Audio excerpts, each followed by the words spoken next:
Juan 6:66. Quiero compartir esta última enseñanza que la he titulado Simpatizantes o discípulos de Jesús. ¿Qué es lo que somos? ¿Discípulos verdaderos de Jesús o solamente simpatizantes? Vamos a leer Juan 6:66. Desde entonces muchos de sus discípulos volvieron atrás y ya no andaban con él. Padre, ayúdanos, Señor, a entender tu palabra. Gracias por estos 3 días, Señor, donde estuvimos a tus pies, regresando a la cruz. Que quede bien grabado en nuestros corazones, Señor, esta palabra que tú nos has dado, porque queremos ser verdaderos discípulos y no solamente simpatizantes. En el nombre de Jesús te damos gracias, Padre. Amén. Las iglesias de hoy, hermanos, están llenas de simpatizantes de Jesús, aunque usted no lo crea. Mucha gente se dice cristiana, dicen que siguen a Jesús, pero lo siguen no por su mensaje, porque el mensaje de Jesús ofende, sino lo siguen por lo que les da, no porque lo aman. Muchos siguen a Jesús porque buscan algo de Dios, como sanidad física, prosperidad material, etcétera. En realidad, estos no son verdaderos discípulos de Jesús. Son simplemente simpatizantes de Jesús. Los discípulos verdaderos están comprometidos con Jesús. ¿Cuántos están comprometidos con Jesús? Los verdaderos discípulos no se olvidan de la cruz de Cristo. Los verdaderos discípulos aguantan las adversidades, están firmes contra el viento, la marea, los ríos que dan con ímpetu contra sus vidas, pero como están fundados en la roca, permanecen firmes. Los simpatizantes no lo están. Los simpatizantes son volubles, emocionales, siempre se guían por las circunstancias a su alrededor. Si algo no les gusta, simplemente se van, como aquella señora que nos dijo: ay, pastor, hoy no me gustó la alabanza. Qué bueno, porque no era para usted. ¿Qué nos debe importar si le gusta a usted o no la alabanza? La alabanza es para el Señor, no es para nosotros. Y así es esa gente. Pero lo más importante para Jesús no es que lo sigan, sino el por qué lo siguen. Jesús le preguntó 3 veces a Pedro: Pedro, ¿me amas? Sí, Señor. Pedro, ¿me amas? Te amo, Señor. 3 veces: Pedro, ¿me amas? Señor, tú sabes todo, tú sabes que te amo. Como queriéndole decir: pero ¿por qué me amas, Pedro? ¿Por qué me sigues? ¿Me sigues por lo que te doy o porque realmente me amas a mí y has recibido en tu corazón mi mensaje? A Jesús le interesaban las motivaciones del corazón de Pedro, sin duda, como también le interesan las motivaciones de nuestro corazón. A Jesús le interesa que nuestros motivos del por qué lo seguimos sean genuinos, puros, limpios, motivos producidos por el Espíritu Santo en nuestra nueva naturaleza y no motivos que surgen de nuestra carne. Entre la multitud de los que seguían a Jesús se mezclaban los simpatizantes y los verdaderos discípulos de Jesús. En Marcos 10:46 dice que vinieron a Jericó, y al salir de Jericó, él y sus discípulos y una gran multitud. Aquí está. En Juan 6:1 dice: después de esto, Jesús fue al otro lado del mar de Galilea, el de Tiberias, y le seguía, ¿cuánto? ¿Cuánta gente le seguía? Gran multitud, porque veían las señales que hacían los enfermos. Versículo 14, 6:14. Aquellos hombres entonces, viendo la señal que Jesús había hecho, dijeron: este verdaderamente es el profeta que había de venir al mundo.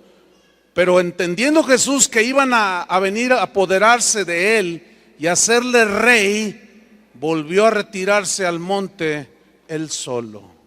Aquí vemos en estos pasajes dos grupos distintos. Uno era el de Jesús y sus discípulos, pero también vemos a una gran multitud.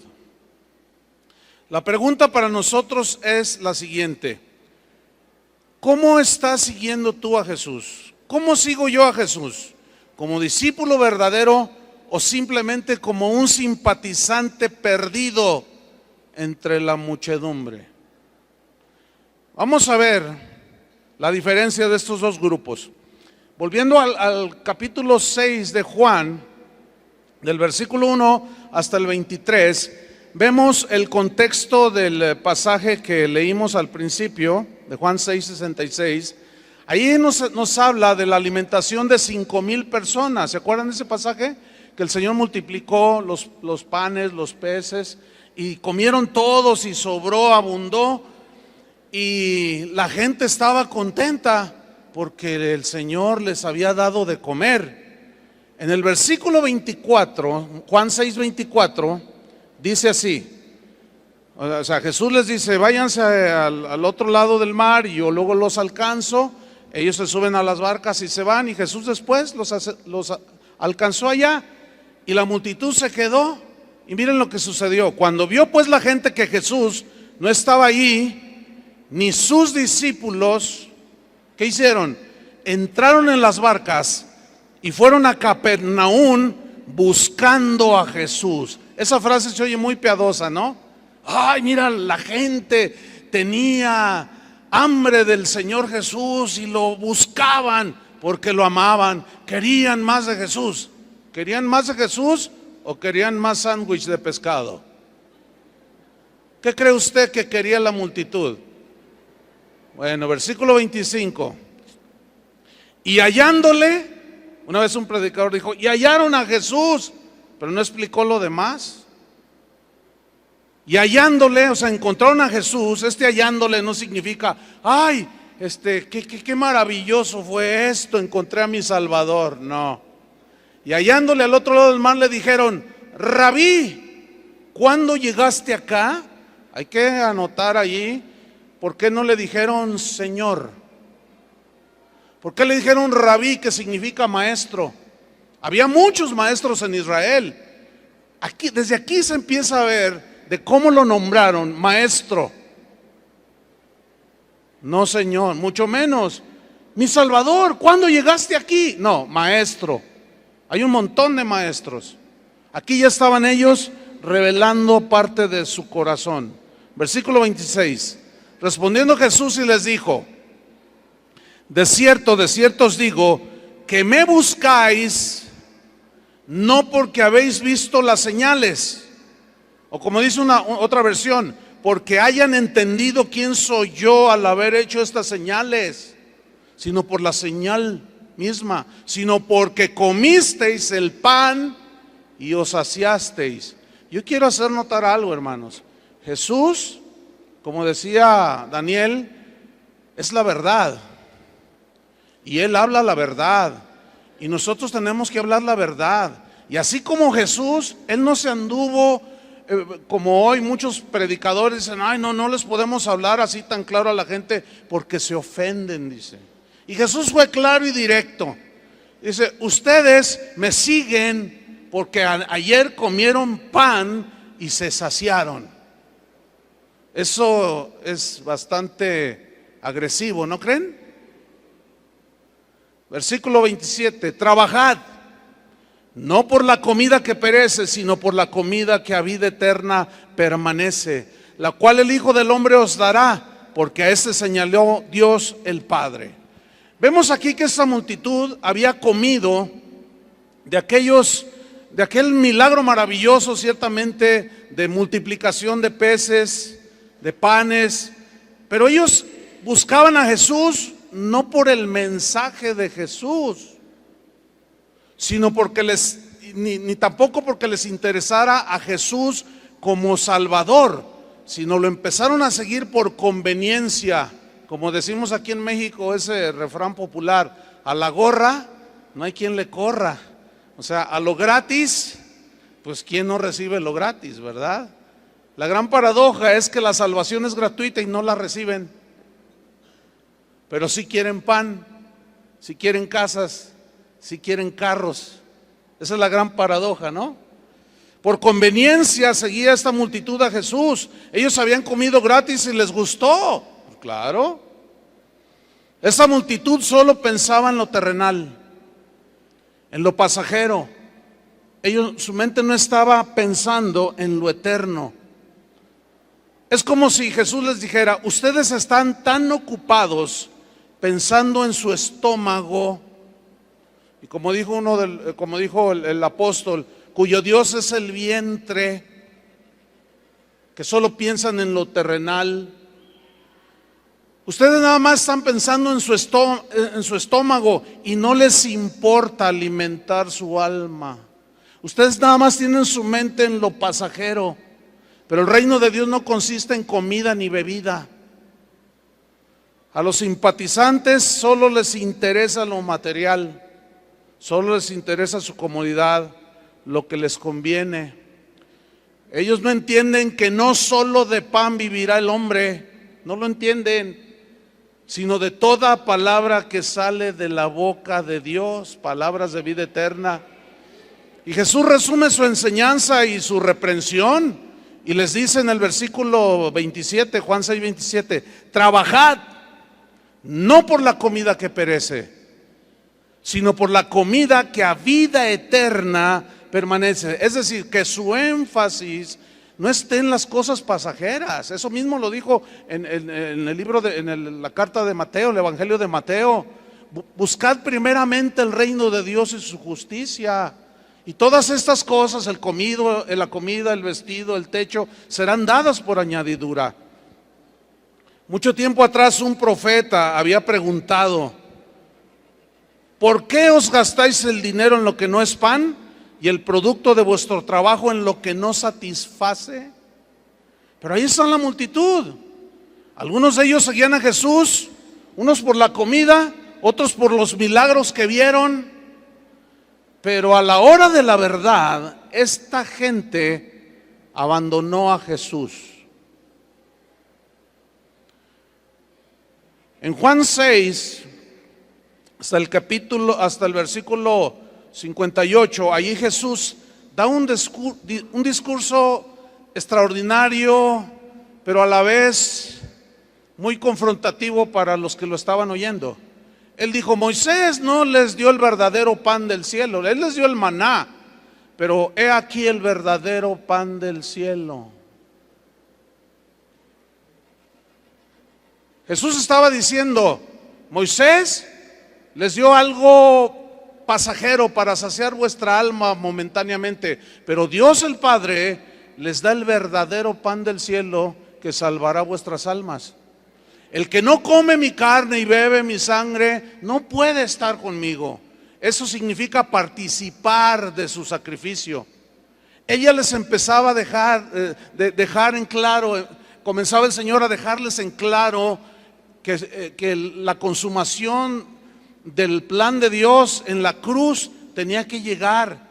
Ellos ya sabían por las profecías. Cada sábado iban a las sinagogas, escuchaban a los rabinos, a los maestros, a los intérpretes de la ley exponer las escrituras, y ellos tenían esperanzas de que viniera un Mesías a rescatarlos. Dice en Juan 6:59, después de que les da ese discurso del pan de vida que era Él, esas cosas dijo en la sinagoga enseñando en Capernaum. Mira el versículo 60. Al oírlas, muchos de sus discípulos dijeron. ¿Cuántos de sus discípulos? Muchos. Eso para mí es muy preocupante. Muchos de sus discípulos dijeron. ¿Qué dijeron? Dura es esta palabra, no me gusta, no me simpatiza, como que no se acomoda a mi proyecto de vida. ¿Quién la puede oír? Versículo 61. Sabiendo Jesús en sí mismo que sus discípulos murmuraban de esto, les dijo: ¿esto os ofende? Uy, parecen jarritos de Tlaquepaque, jarritos de barro que son parecen copitas de cristal, ay, no, con cuidado que es de cristal y no se vayan a romper. Hoy la iglesia se ha vuelto una vajilla de vasos de cristal, que no los puedes tocar poquito, porque se hacen pedacitos. No les puedes decir las verdades de Dios porque se ofenden, ¿verdad? Hay 2, 3 sinceros ahí. No, es que lo que usted dice es muy ofensivo, Jesús. Usted no puede ofendernos de esa manera. Pero ustedes todo el día, cada día de su vida, se la pasan ofendiendo a Dios. Y yo, porque les digo la verdad, ¿me quieren matar? Lo mismo le pasó a Pablo. ¿Me he hecho vuestro enemigo por decirles la verdad? Y como dijo un hombre en la antigüedad: yo prefiero herirlos con la verdad que matarlos con la mentira. Pero a los simpatizantes no les gusta oír las verdades de Dios. ¿Por qué? Porque la palabra de Dios es viva y eficaz y es más cortante que toda espada de 2 filos, que penetra hasta partir el alma y discierne los pensamientos y las intenciones del corazón y saca al descubierto todo lo que hay en nosotros. Por eso no nos gusta. Y como dice la Biblia, la verdad no peca, pero incomoda. Así dice, ¿verdad? Estaban ofendidísimos porque les dijo: yo soy el verdadero pan del cielo, pero el que no participa de mi sacrificio, el que no va a la cruz, no puede ser mi discípulo. Juan 6:66. Desde entonces, aquí viene lo duro de esto. Desde entonces muchos de sus discípulos volvieron atrás y ya no andaban con él. ¿Conoce gente que en un tiempo iba a la iglesia donde usted asiste o asistía? O sea, los encuentran en los supermercados, en la calle, en el estadio de fútbol. Hola, hermano, ¿cómo estás? No, yo ya no voy. Es que yo le pedí al Señor que me diera, no me lo dio. Y por eso ya no vas. No, ya no voy. Oye, ¿dónde está aquello de que cantabas? Hosana, Hosana. Porque esos mismos que cantaron Hosana fueron los que después gritaron: crucifícale. Es lo que vamos a ver más adelante. Muchos cristianos de hoy son como los vampiros, huyen de la cruz. Pero ¿cómo chupan sangre? Sí. Hay una historia en Lucas 17:12. Son 10 leprosos. Ahí nos muestra algo extraordinario que viene a colación y que nos va a ilustrar esta verdad que estoy compartiéndoles a ustedes. Ahí nos muestra que 9 de ellos los seguían porque simplemente querían un milagro de sanidad. Pero había otro distinto. Este no solo anhelaba su sanidad, sino anhelaba algo más.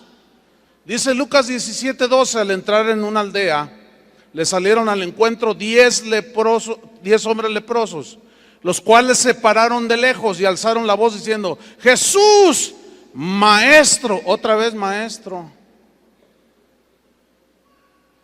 Maestro. ¿Qué dijo María cuando vio al Señor resucitado? Señor. ¿Qué dijo Felipe? Señor, Señor. Y estos dice: Jesús, Maestro, ten misericordia de nosotros. Cuando él los vio, les dijo: id, mostraos a los sacerdotes. Y aconteció que mientras iban, fueron limpiados. Entonces uno de ellos, viendo que había sido sanado, ¿qué hizo? Volvió y glorificando a Dios a gran voz, y se postró rostro en tierra a sus pies.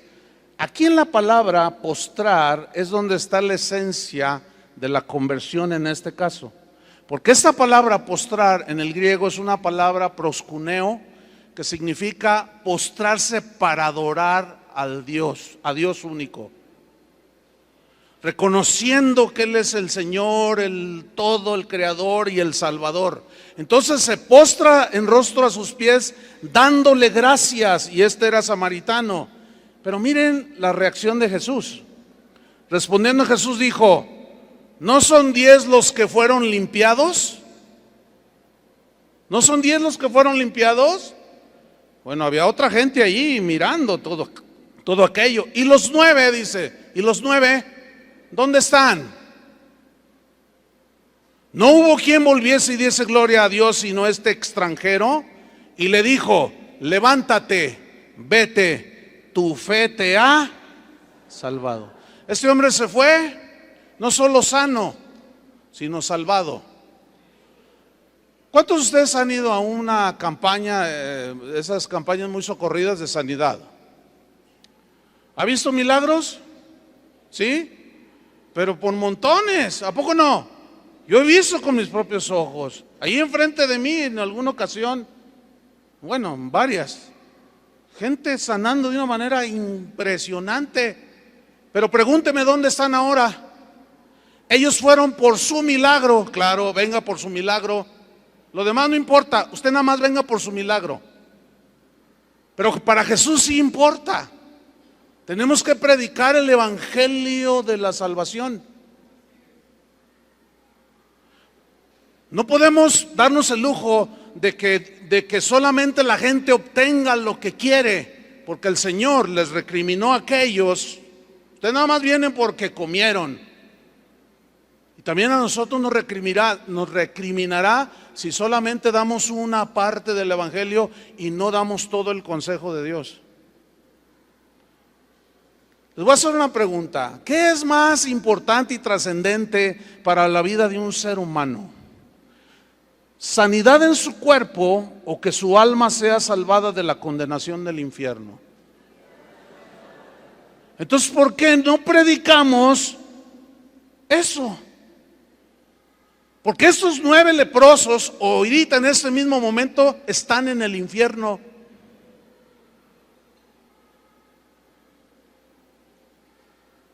Por eso Jesús preguntó: ¿dónde están? Pues sí, como aquellos nada más habían llegado por su sándwich de pescado. Esos nada más habían llegado aquella noche de milagros, nada más habían llegado por su milagro. Pero ¿y la salvación de sus almas? Escúcheme bien, la necesidad primordial de todo ser humano no es tener una mejor casa, no es tener mejor ropa, no es tener una carrera universitaria. Esas cosas son de la vida cotidiana y de alguna manera se pueden tener, pero la necesidad primordial del ser humano es salvación de sus pecados. Mas Dios mostró su amor para con nosotros en que, siendo aún pecadores, Cristo murió por nosotros. De tal manera nos amó que dio a su Hijo unigénito. La paga del pecado es muerte, pero la dádiva de Dios, el regalo de Dios, es vida eterna. ¿Por qué se enfatiza tanto en la sanidad física que vemos aquí que no trae la salvación? Ese solo milagro. Los milagros no garantizan que la gente se va a salvar, pero la predicación, el evangelio, es el poder de Dios para salvación a todo aquel que cree. No dice los milagros son el poder de Dios para que la gente se salve, dice el evangelio. Pero las señales siguen a la predicación del evangelio, como escuchamos en la mañana. Las multitudes no conocían a Jesús, lo seguían porque pues ¿quién no tiene necesidad, hermanos? Todo el mundo tiene necesidad de algo, pero la necesidad mayor se hace a un lado, que es salvación. Ellos estaban confundidos, no lo conocían, semejante a las multitudes de hoy. En Mateo 16:13 vemos este punto. Viniendo Jesús a la región de Cesarea de Filipo, preguntó a sus discípulos diciendo: ¿quién dicen los hombres que es el Hijo del Hombre? O sea, ¿quién dice la gente allá afuera, las multitudes, toda la gente? ¿Quién dicen que soy yo? Versículo 14, ellos le respondieron: bueno, Señor, unos dicen que tú eres Juan el Bautista. Pregunta, ¿era Juan el Bautista? No. Vea qué confundidos estaban, Era Juan, unos dicen que eres Juan el Bautista, otros dicen que eres Elías, otros dicen que eres Jeremías, y algunos otros dicen que eres alguno de los profetas. Confundidos. Es increíble darse cuenta que entre las multitudes de congregaciones llenas de gente como esta, o como donde yo pastoreo, o en los estadios, donde hay multitudes, es increíble pensar que puede haber gente confundida, que no conoce al Señor, que tiene una opinión distorsionada de quién es Jesús. A los corintios les pasó esto, estaban confundidos, ellos creyeron en otro Jesús, les había llegado el evangelio por boca de Pablo, pero ellos después escucharon a falsos maestros que les presentaron a un Jesús más cómodo, más buena onda, ¿me entiende? Que se pone a tomar cerveza contigo, ¿verdad? Y que se van al antro, tú y él juntos. ¡Oh, qué buena onda es Jesús! Y dijeron, no, pues este Jesús, qué buena onda es el Señor, me gusta este Jesús. Pero el Jesús que demanda santidad, y que si alguien te da una mejilla tú ponle la otra, y al que te maldice bendícelo, ese no me gusta. ¿Les gusta ese Jesús?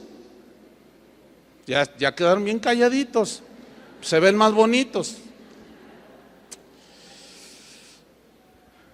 Ellos pensaban que los corintios pensaban que seguían al Jesús que predicaba Pablo, pero ellos habían sido receptores de otro evangelio. Ellos estaban equivocados. Los falsos maestros les presentaron a otro Jesús, 2 Corintios 11:3. Pero me temo que como la serpiente, ¿a quién se refiere con la serpiente? Satanás.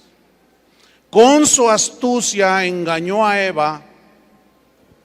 Vuestros sentidos sean de alguna manera extraviados, desviados de la sincera fidelidad a Dios, a Cristo. Porque si viene alguno predicando a otro Jesús que el que os hemos predicado, o si recibís otro espíritu que el que habéis recibido, u otro evangelio que el que habéis aceptado, bien lo toleráis. Pablo está reprendiendo a los corintios. ¿Por qué toleran un evangelio diferente? ¿Por qué están tolerando a otro Jesús, no el Jesús que murió en la cruz? Ustedes están tolerando a otro Jesús muy permisivo. Jesús vino a rescatarnos de nuestros pecados. Pablo dijo, perseveraremos en el pecado para que la gracia abunde. De ninguna manera, dice. ¿Cómo? Si ya hemos sido rescatados, ¿cómo Dios nos va a permitir seguir en los pecados? Eso no tiene sentido. Pues ese es el Jesús que hoy predican muchos. Y la gente sigue confundida y le dan ofertas acerca de un Jesús que no es el de la Biblia. Y esos se vuelven simpatizantes de Jesús, porque en el momento que oyen el evangelio, la palabra de Dios, se ofenden y se van.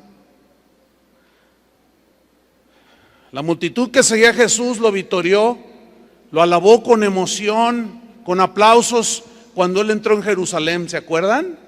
¿Sí? Pero finalmente terminaron rechazándolo, le dieron la espalda. ¿Por qué? Porque no llenó sus expectativas. Ellos esperaban un Mesías bendecido, prosperado y exitoso. Cuando Jesús entra a Jerusalén y se monta en un burrito, dijeron, oye, este como que no está manifestando la presencia así impactante de un Mesías fuerte y que venga y establezca su autoridad. Se montó en un burrito. No se montó en un caballo blanco como el de Napoleón, se montó en un humilde burrito. Bueno, nada más eso para contradecir a aquellos que dicen, yo soy hijo de Dios y merezco un Mercedes-Benz, porque un suru de esos suritos, de esos burritos, no me gustan. Pero ¿cuántos quisieran que sea un burrito?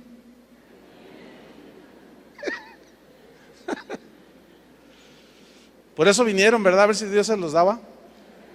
¿No? Juan 12:12. Seguimos con la multitud. Era la misma, eran los habitantes de Jerusalén. El día siguiente, grandes multitudes que habían venido a la fiesta, al oír que Jesús venía a Jerusalén, tomaron ramas de palmera y salieron a recibirle y clamaban: Hosana, bendito el que viene en el nombre del Señor, el Rey de Israel. Mira, típico, cualquiera que no discerniera la multitud como lo hacía Jesús, diría lo que hoy decimos nosotros: avivamiento. Vemos el estadio Azteca lleno de almas alabando al Señor. 120,000 más los que están en la cancha, 150,000. Glorioso. Y empezamos a llorar porque vemos a la gente moviendo sus manitas limpias así. Y con un sonido espectacular, cámaras de humo, luces. Y decimos: avivamiento, oh, la gloria. Decimos, ¿será? ¿De veras creen eso? Pues en la Biblia muestra que las multitudes no garantizan absolutamente nada. Aquí se mira aquí todo el estadio en Jerusalén, estaba lleno.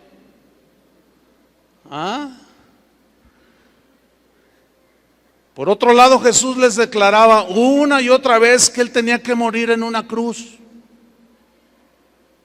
Pero no les gustó esa clase de Mesías. ¿Se acuerdan cuando Pedro lo tomó aparte y le dijo: Señor, en ninguna manera esto te acontezca, Señor, no, por favor?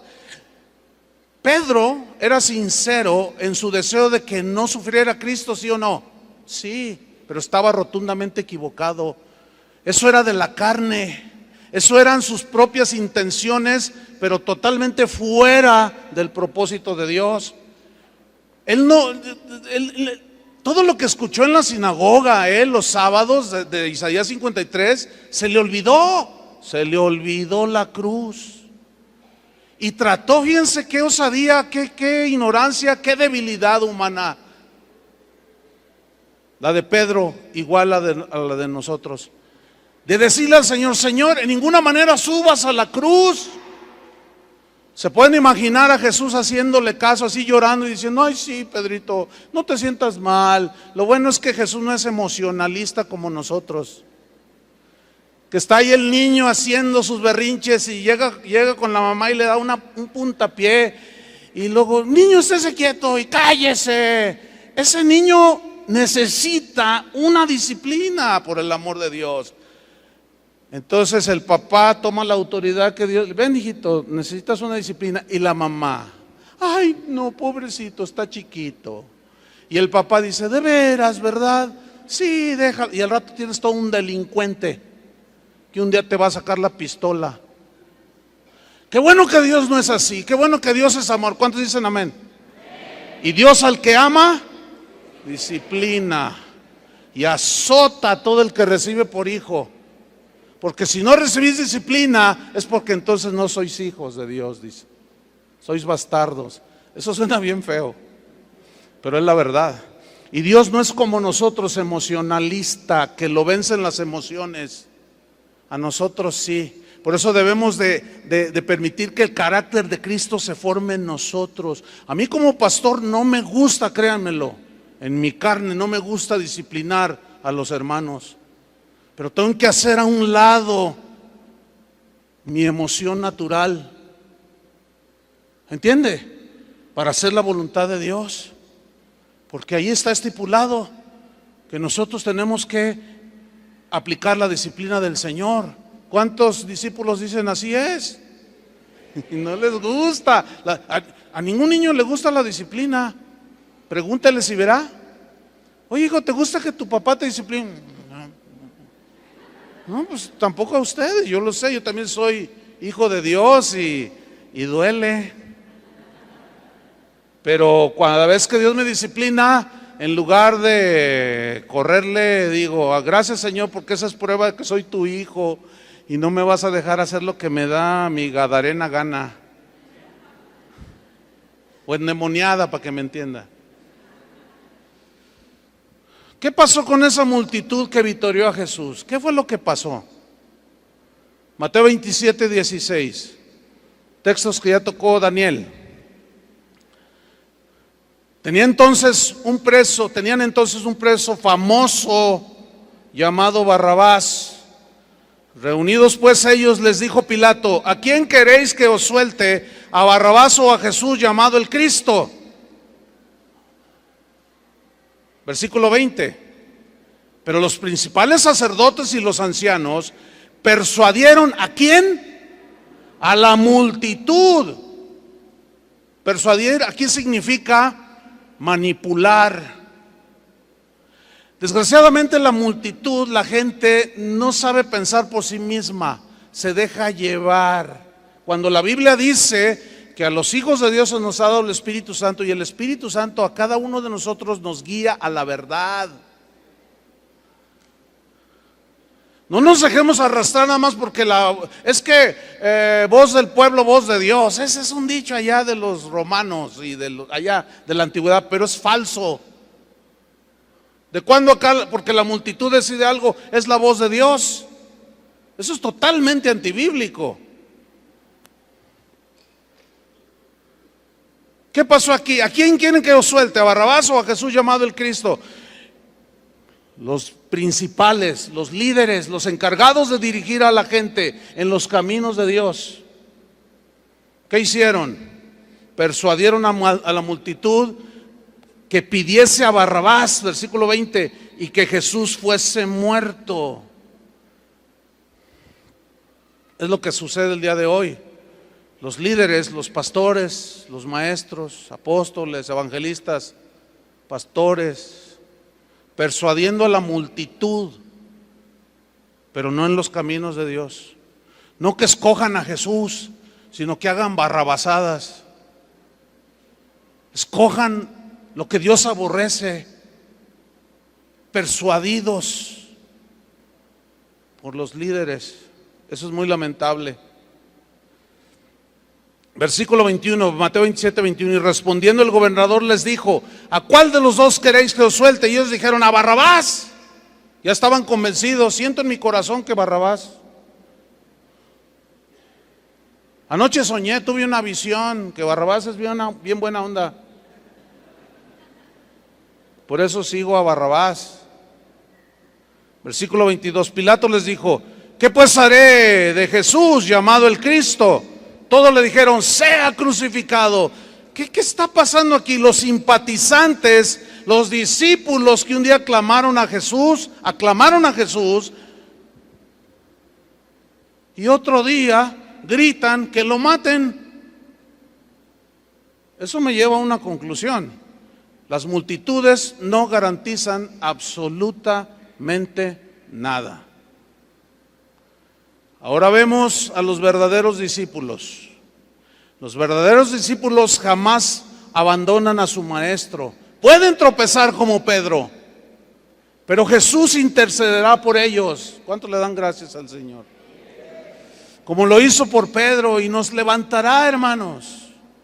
7 veces cae el justo y Dios lo vuelve a levantar. Los verdaderos discípulos siguen a Jesús porque Jesús es todo para ellos.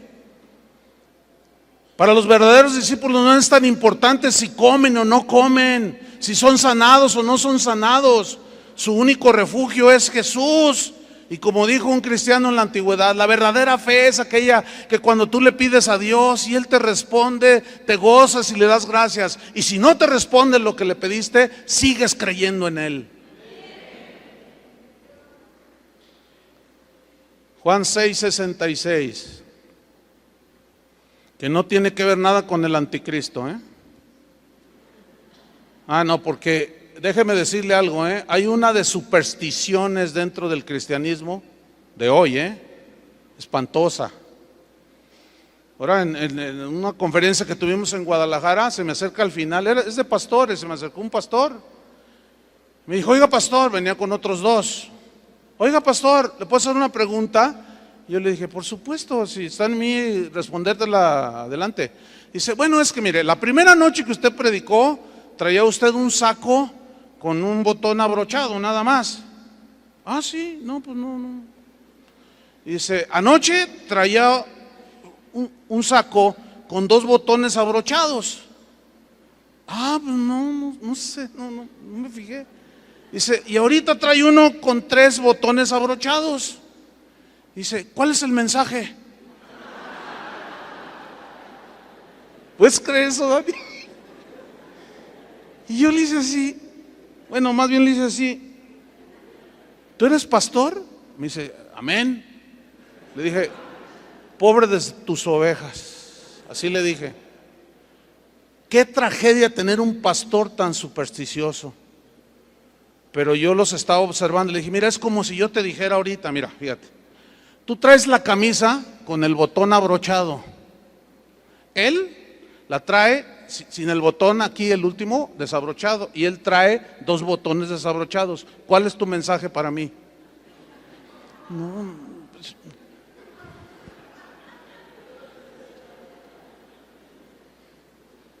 hay una, y les puedo contar 20,000 ejemplos de superstición dentro de la iglesia, que no tiene que ver nada con el cristianismo, ¿eh? Entonces Juan 6:66 no tiene que ver nada con el anticristo. ¿Aclarado? Aunque lo que se ve ahí es del anticristo. Mira, desde entonces muchos de sus discípulos volvieron atrás y no andaban ya con él. Se volvieron en contra de Cristo. Versículo 67. Entonces Jesús dijo a los 12, o sea, se quedó con 12. ¿Acaso queréis vosotros iros también? Noten cómo Jesús no les dice, no se vayan, por favor. ¿Se acuerdan de aquel joven que llegó? O sea, maestro, ¿qué debo de hacer para heredar vida eterna? Los mandamientos te sabes, no matarás. Oh, sí, todo eso lo he guardado desde mi juventud. Ah, te falta una cosa. Vende lo que tienes y dalo a los pobres. Pero aquel era muy rico y se fue muy triste. Dijo, no, eso sí, allí no. Y se fue. Observación. Jesús le dijo, no te vayas, por favor.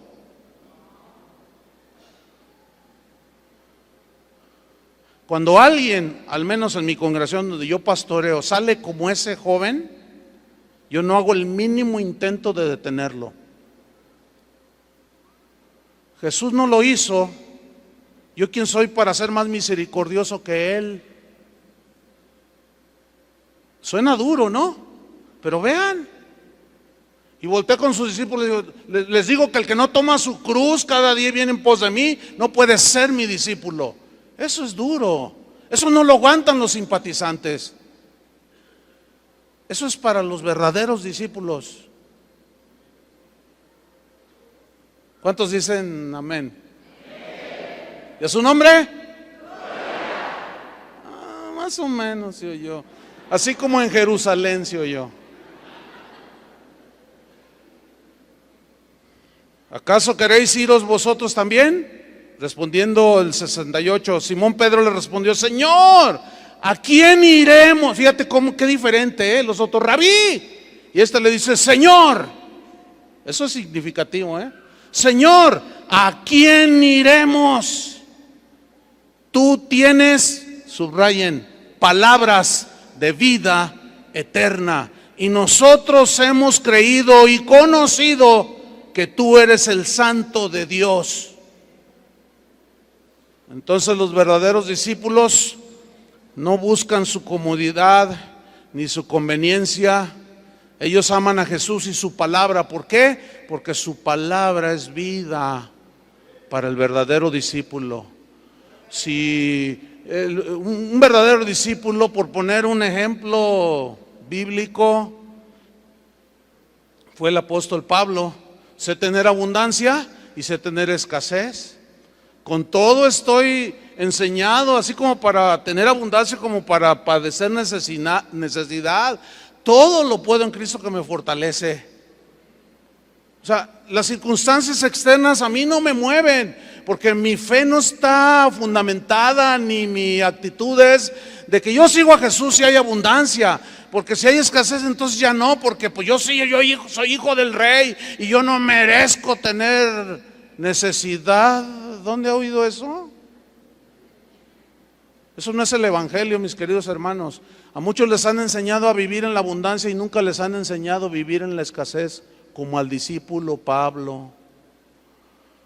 Él tenía contentamiento. Los verdaderos discípulos están contentos en las buenas y en las malas. Nada más lean Hebreos 11.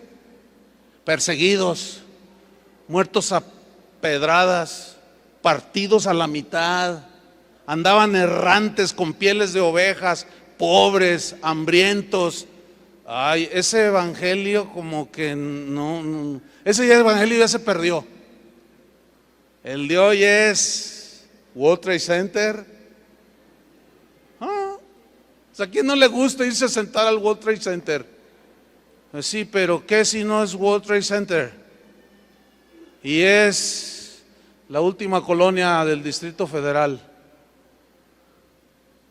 ¿Ven? Se ha desvirtuado, es otro evangelio, es otro Jesús, no hay cruz ahí. Se olvidaron de la cruz. Pero hay algo interesante, les dice a sus 12, ¿también ustedes quieren irse? La idea es esta, la escena es esta. Él va caminando, se van todos, se van los discípulos, muchos, y él siguió caminando. No hizo el intento de detenerlos. Y de repente se detiene y voltea. ¿Ustedes también se quieren ir? No, Señor. ¿Cómo? Solamente tú tienes palabras de vida eterna. ¿A quién iremos, Señor? Pero entre esos 12 había uno que merece un Oscar por su actuación. Impresionante. Bueno, cuando menos un Grammy. Ya ve que ahora premian a los cristianos con Grammys. Por lo menos merecía eso, o un premio ARPA, por lo menos.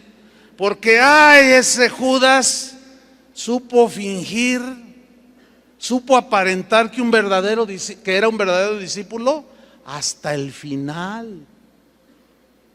¿De qué me habla esto? ¿De qué me habla esto?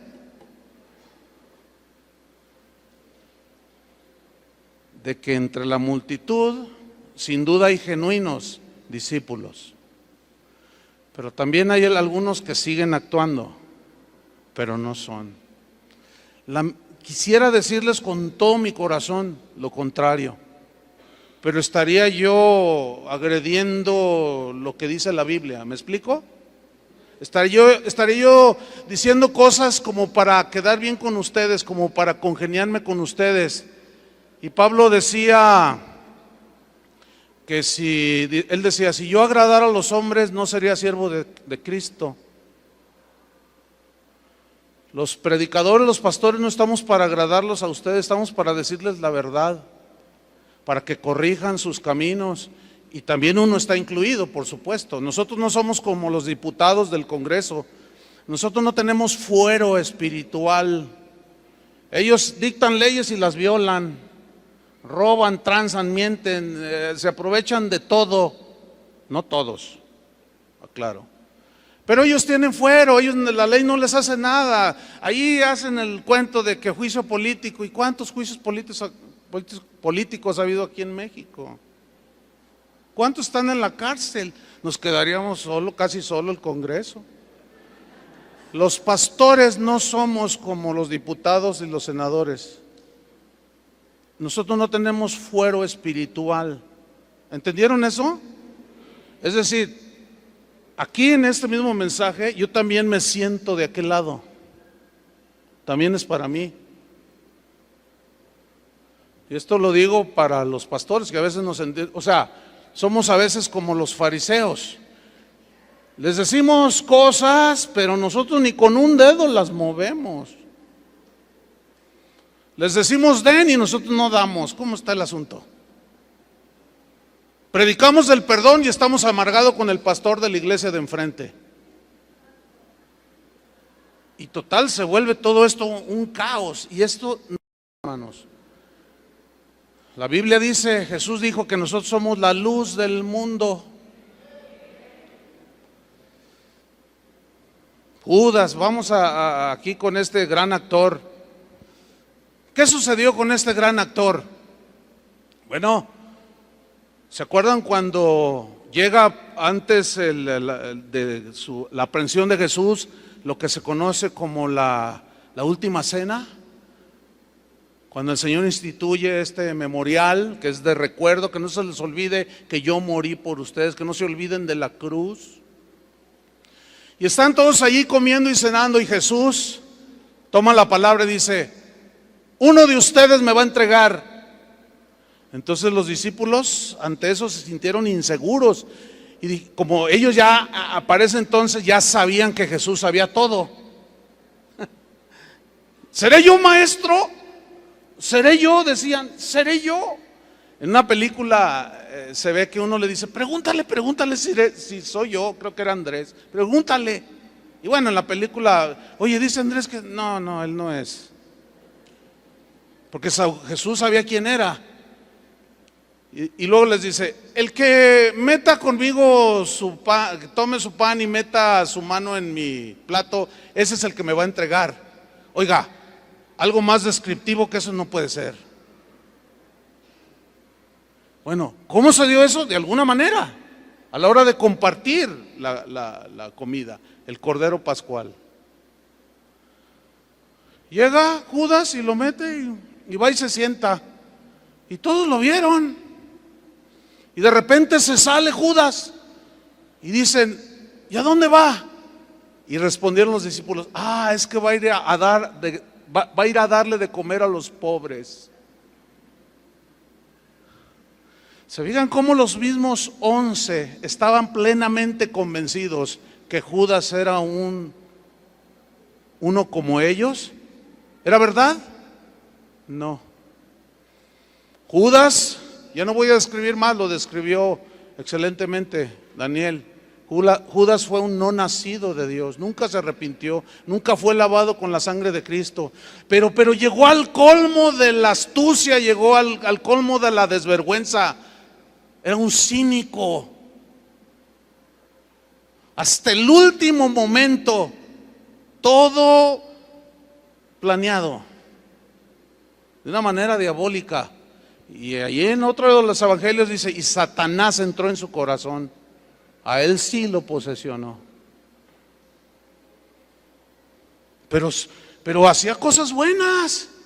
Le daba de comer a los pobres, ayudaba, servía al Señor.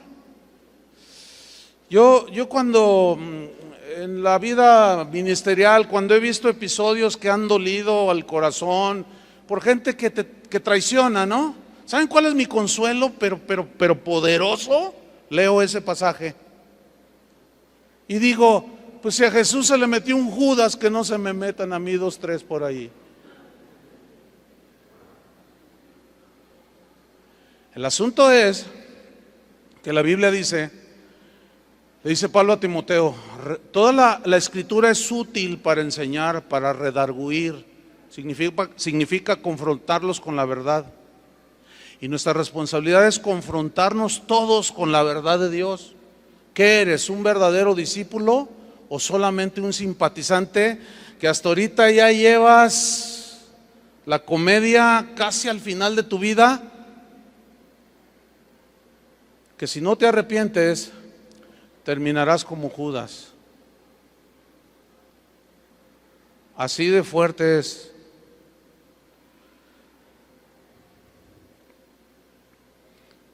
Mateo 16:15, Jesús les dijo, retomando el pasaje que había tomado: ¿y vosotros quién decís que soy yo?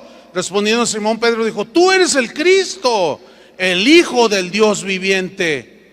Jesús está interesado en que todos los que decimos ser sus discípulos lo conozcamos. Tú eres el Cristo, el Hijo del Dios viviente.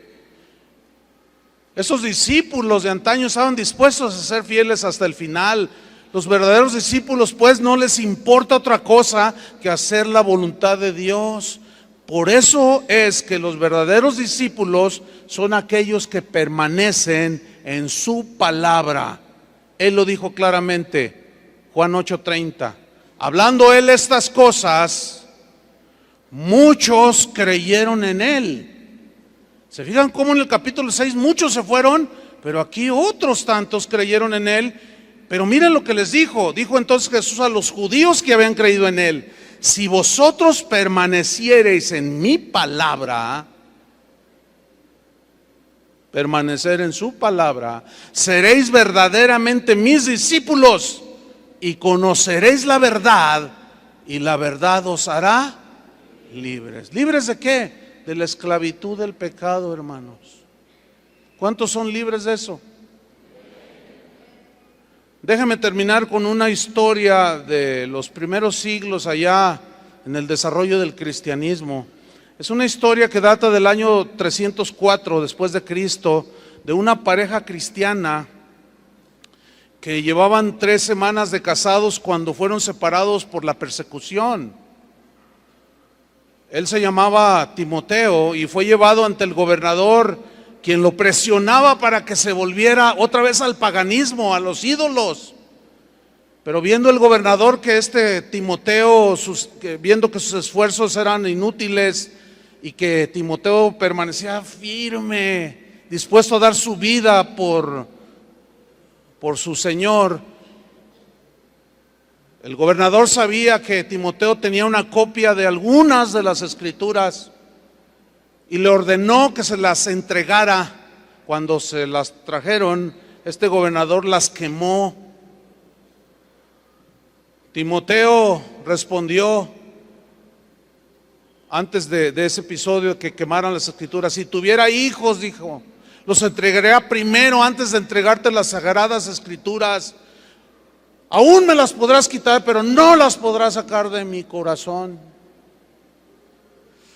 Y el gobernador, dice esta historia que está narrada, hay muchas historias en la historia de la iglesia cristiana tremendas. El gobernador dice que se enfureció y ordenó que le sacaron los ojos a Timoteo. Un hierro candente. Fue el verdugo, tomó un hierro candente y le sacó los 2 ojos. Y el gobernador, burlando, le dijo: a ver si así puedes leer tus escrituras, le dijo.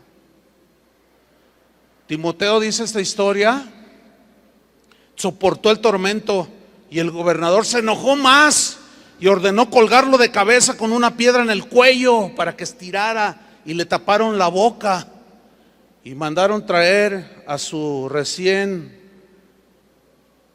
esposa, que recién se habían casado. Ella se llamaba Maura, y le dijo: ven para acá. Le dijo: mira, te ofrezco una gran suma de dinero, pero ve y convence a tu esposo que renuncie a Cristo.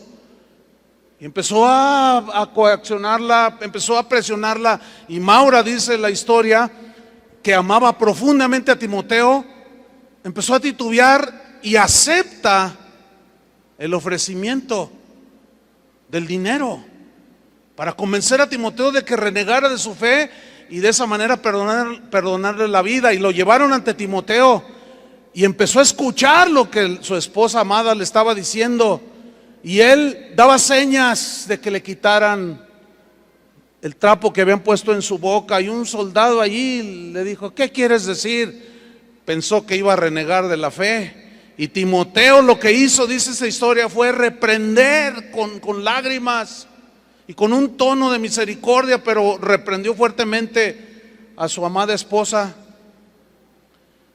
Y le dijo: mira, te amo con todo mi corazón, pero amo más a Jesús. Yo estoy dispuesto a morir por Él, prefiriéndolo a Él que a ti. Y ella, dice la historia, rompió en llanto y de pronto volvió el sí, como aquel hijo pródigo. ¿Se acuerdan? Que volviendo en sí, y recapacitó y se abalanza sobre el cuerpo ensangrentado y golpeado de su amado esposo, y lo abraza y cae de rodillas. Le pide perdón a Dios y le pide perdón a su esposo por su cobardía. Dice la historia, termina bien trágica, muy trágicamente. Maura fue torturada de una manera brutal, la despedazaron después de haber sido crucificados uno frente al otro. Y dice la crónica que cuando ellos estaban siendo clavados en las cruces, donde fueron finalmente ejecutados, se miraban y se alentaban el uno al otro, y Timoteo le decía: aguanta, amada, aguanta, solo son minutos, solo son segundos. Y cuando ella veía que él, por el dolor, ella le decía a él: aguanta, Timoteo, en un momento, en un instante estaremos en la presencia del Señor. Esos eran los discípulos de antaño. ¿Qué somos nosotros? ¿Discípulos o simpatizantes que por cualquier cosita se van? ¿Qué somos? Oremos. Señor, te damos gracias. Te damos gracias por estos días, Señor, en los cuales sin duda hablaste fuerte y claro, pero es por nuestro bien. Tu exhortación es: hijos míos, no se olviden de la cruz. No se olviden de dónde yo los tomé. No tomen otras actitudes que no tienen que ver con mi espíritu, con mi evangelio. Señor, perdónanos, porque sin duda muchas veces buscamos nuestra conveniencia, buscamos nuestra comodidad, y no estamos dispuestos a tomar la cruz y negarnos cada día. Y nos hemos vuelto egoístas, anhelamos la fama, anhelamos el reconocimiento, hacemos a un lado tu palabra y ponemos adelante nuestras visiones, revelaciones, sueños, anhelos puramente humanos, y hacemos vana la cruz de Cristo. Y eso finalmente nos hace solamente seguidores temporales, de memoria temporal, que pronto se nos olvida. Pero danos la gracia, Señor, que le diste a Pablo para soportar ese aguijón y poder decir en aquel día final: he peleado la buena batalla, he guardado la fe. Por lo demás me espera la corona de justicia. No solo a mí, sino también a los que aman su venida. Danos la gracia que le diste a este matrimonio en aquellos años, la gracia para soportar. Si es cierto, ellos flaquearon en algún momento, pero así como intercediste por Pedro, intercede por nosotros delante del Padre, para que nuestra fe no falte, Señor, cuando la prueba, cuando la aflicción y las cosas de la vida golpeen duro contra nuestra casa, y permanezcamos firmes, porque estamos fundados sobre la roca. En el nombre de Cristo Jesús, danos esa gracia, Señor, de seguir hasta el final.